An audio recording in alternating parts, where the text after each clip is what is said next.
Hi there, I'm Dre, the host and founder of the Dragon Network. Welcome to this week's video. So today I actually want to talk about communicating changes in an IT environment. So in a healthcare IT space, there is continually a need to communicate changes that we have going on, and we often have a defined structure for our regular maintenance windows as well as our regular release schedules, but sometimes we need to do things urgently or when people aren't expecting it. And I want to talk specifically about those changes and how we communicate them. So often when we're in this type of setting, when something needs to be rolled out very quickly, it's to correct a problem or that's to react to something. And we don't have the luxury of spending, days or weeks to get the communication just right. We often have a very short period of time, sometimes just minutes or hours. So with that in mind, I want to talk about what some of the key messaging elements are when we want to send those out. So before I go on, if you haven't subscribed to the channel yet, go ahead and do that. And as always, if you have questions that you think of throughout, feel free to pop them in the comments and I'll do my best to answer them. All right, so let's get started with the key messaging elements. So first up, we've got identify the audience. Make sure when you're writing a notification that's going out to people that you understand who it's actually meant for. So one of the things that we're unfortunately guilty of sometimes in the healthcare IT space is we send out an urgent change and we send it to everybody. You'll find that over time, some people tend to not put as much focus on IT's emails as you'd like them to, and this is often because they don't think it's going to apply to them. So with the first one, you need to identify very quickly, right up front, preferably in the subject line or in the title, who the message is actually meant for. So the reason you're doing this is because you want right away from the get-go, the first thing that they can see to say, oh, I need to read this, or I need to pay attention to this, or I can save this till later and I don't have to go through it right now. Super important, make sure you identify who it's for. The second thing you need to do is, instead of jumping right into the change, you need to provide some background or context for what you're talking about. So especially in an urgent change environment, chances are pretty high the IT department's been focused on this nonstop up to the point of change. So everyone's been talking about this. They know exactly what's going on. They know what the problem is and they know why they're trying to fix it. But that's not always the case with your end users, especially if things are happening around shift changes or if you've got sort of people coming and going. They may not have any idea what you're talking about and why you need to fix something or why you need to make this urgent change. So it's important that you provide a little bit of background. I'm not talking novels here. I'm just talking a few sentences that lets them know what the problem is and why you have to fix it, and more importantly, why you need to fix it now, and why it can't wait till the next release. The third thing that you want to focus on is, what are the details of the change? What specifically is changing? So they're not interested in hearing about things that are on the back end that won't have any impact on how they visualize, see, or utilize the environment.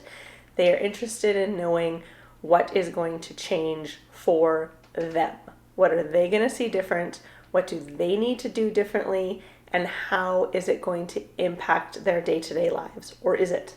If it's something that's just happening on the back end and they're not going to see any difference, you also need to communicate that. So you actually just need to say, in their perspective, from their context, what is changing. Next up, we have the reason for the change.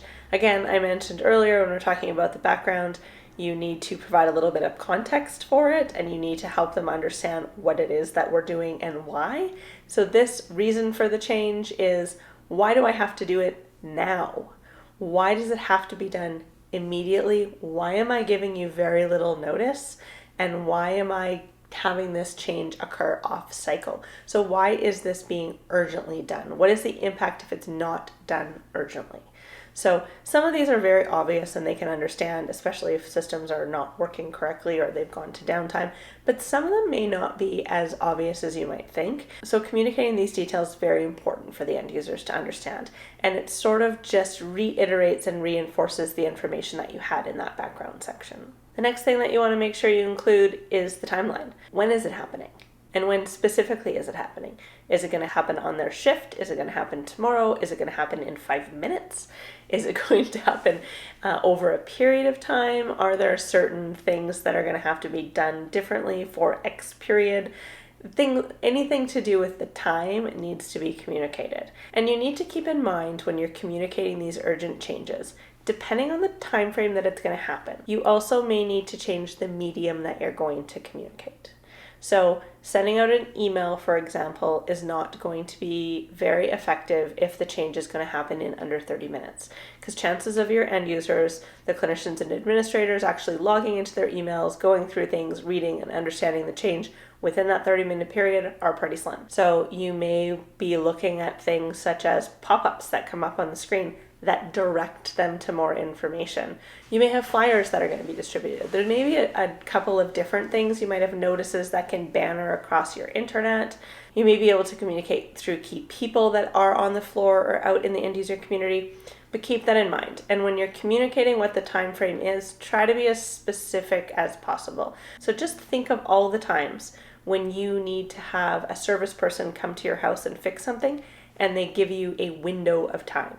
So they say, I'm going to come on Tuesday between 8 and 4. Now think, it's a little bit better if they say I'm going to come between 8 and 12.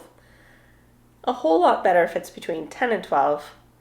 And if they tell you I'm going to be there between 10 and 10:30, then that is very helpful and you can actually plan your day around it. You're aiming for that small window when you're talking about urgent IT changes. So it's not helpful to say, at some point in the day tomorrow, we're going to change. Just be prepared, it will show up when it does. That's not what you want to do. You want to get as specific as you can with the time so that they can understand when they need to make changes, how they need to adjust things, and whether or not it's going to impact certain activities that they're doing. And the very last thing that you want to include when you're sending out an urgent change notification is who can they contact for more information. So urgent changes aren't going to be riddled with details. They're just going to be few sentences here and there that are really just talking about, who does it apply to, what's the background, what's happening, and when is it happening. So you want to make sure that you provide information on who they can reach out to or who they can contact if they want to find out more. So it's important to put the contact information where they can reach out if they have more questions, because you've been very brief within your statements. So I know that all of us that have been in this situation where an urgent change needs to be released can feel overwhelmed when it comes time to sending out that communication, trying to think of, okay, where do I start? How do I do this? Because we're usually taking the template that we utilize for regular standard changes and we're going off of that. So I'm hoping with this video, by providing the 6 key elements that you need to include, it can make that feeling of overwhelm, not quite as strong, and you can just chip your way through it and try to get down to that succinct messaging that you're gonna either send out, post out, communicate in whatever way you need to do it. So good luck with your urgent changes. I know they're gonna keep coming up. I'd love it if they didn't, but as long as we keep communicating them and we sort of have that air of transparency between the IT department and our end users, it goes a long way in building our relationship. That's all I have for today, so I hope you have a great rest of your week, and I will talk to you again soon.